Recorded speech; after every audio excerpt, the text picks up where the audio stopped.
Futures trading is risky and can result in substantial financial loss.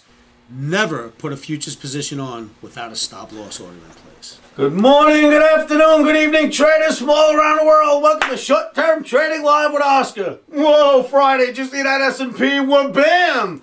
Very nice. We talked about staying short all week. We'll keep hitting it up there. We'll keep hitting it up there. It's either going to take out our little stops or it's going to run. We got the downside. We talked about keeping the magic running on Friday. That was Thursday. Friday, we did it again. We got a nice downside. You may get some more on Monday. I'm going to short this thing again. You got to take a look at getting short the Emini S&P. Look at 1444 to 1444 and a half, 1445, somewhere right there. Push up. Really, 1443 to 1445 is a comfortable level to get short if you get a little bit of a run up. We're trading 1441 in the evening session right now. We're going to put buy stops above 1450.70. So 1450.70 is my pain level. Buy stop goes up above that. If it gets a little above that, you know, it's going to turn and go most likely. I am certainly not turning into a bear in the S&P. You got to be nimble with this one. We're going to look to take profit around 1431 to 1429 and a half. I dumped down $7, $8 lower than where we were on Friday's low, and that's probably going to be it. I'm going to refer to the computer here on the desk in a few moments. I want you to look at a 48-day exponential moving average. Take a look at that overlaid on your S&P. I think you'll see why. There's a good shot that some people in the world are going to expect this thing to do a bounce very shortly. So we'll get back to that when I show you the computer down here. Gold. The Omni for gold is higher. The Omni for S&P is lower. Gold looks like it wants to run. All last week we talked about it. Look at every video. Gold and silver look like they want to be a bull. On Thursday we said Friday we're probably going to run them up into the close. Well, I think there's more coming. There's a lot of steam behind this gold rally. There's not just some buyers. There's volume. There's open interest. The levels are good. Gold's looking good here. Yes, you may get some pullbacks, but let's keep our eye on gold. I'm expecting gold. This is for the April contract. In fact, I'm sorry here. I see I have Feb. This is ZGJ7, the April contract. I'm going to look to buy April gold between 670 and 669, right there, 671, 669, right in that area right there. I think you can scoop. I want to place sell stops below 664 on a stop. So if you buy your gold somewhere between 671, 669, I know it says 670, but that 71's not a bad spot. Down to 669, you're going to have a sell stop below 664 for protection. Always, always, always place your stops. Always place stops. Keep yourself alive. We're going to look to take profit between 680 and 681 if you're a day trader. If you got some guts and you believe in the gold, I think 695 is in the stars. That level was tested, if I remember right, I think we tested it around maybe February last year, April last year. I'll give you an exact date, but I can remember we touched the 695 level in 06, maybe like around, you know what, I think it was July 14th. 2006, I remember, July 14, 2006, we traded 695. Check the chart, you may catch me wrong here, but that's right out of memory. I think that we're going to trade back up to that level. Keep that in mind. Metals look good. S&P looks like it's going to take another knee jerk down. I am not turning into a bear. It would take settlements below 1392 and more than one, at least two settlements below 1392 before I'm going to take a look at the S&P and call it a bear. So that's what we got. Now, I talked about the 48-day exponential moving average. I want you to look at this computer. Tell me when that's in view, Mike, so I can let them know what I'm looking at. Yep, it's good. Okay. If, just so that you know that we have some, or we already have a little bit of history with our moving averages and catching things correctly. If you go back to video dated 1907 on a Tuesday, 1907, and look at the moving average in the chart I showed you about silver. It was a 200-day moving average, and then look at what happened in the next few days. It'll give you some justification to want to believe that it may happen again here. We're looking at the S&P. 1430.70 is where my 48-day exponential moving average based on closes, but with a vertical shift, which I'm certainly not going to tell you guys about. That's my own little proprietary thing. There is a vertical shift on here, so you may not get the exact numbers I have, but your 48-day exponential average should look very much like this one.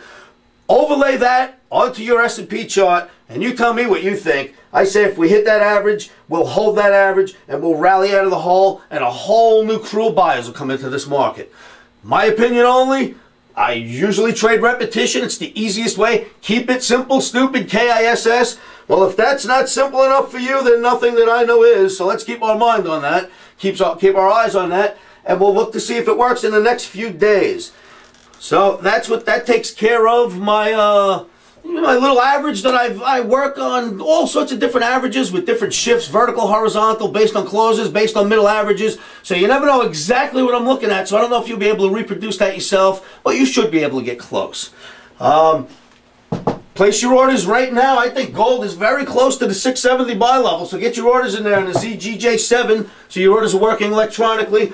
Speaking of which, there was a question about electronics. In fact, there were probably 50 questions in the last couple of weeks. But over this weekend, a few of them came in about, I'm a COMEX guy or a former COMEX guy. I'm a former floor guy. Why would I be touting electronics, especially talking about the trading gold in Chicago electronically? Take a look at the video I posted this morning.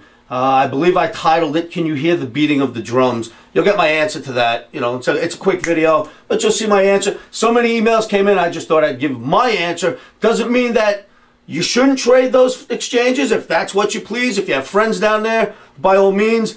But for my money, I'm going with the electronic markets. Go take a look at the video, you'll see why.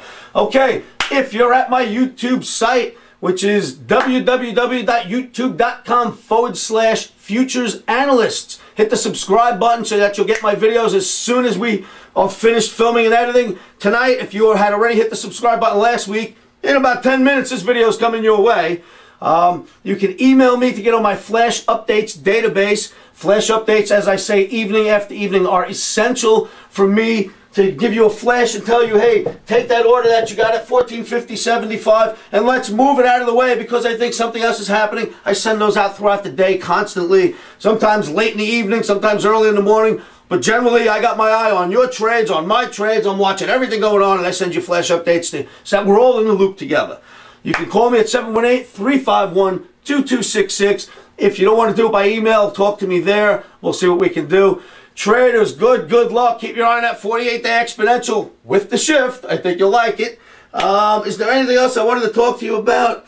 I think that's about it. Oh, yes, we had the challenge. Boy, have I gotten a lot of great answers from the NASDAQ Spoosh Challenge, and we might as well throw the Russell in there because a lot of people told me about the Russell.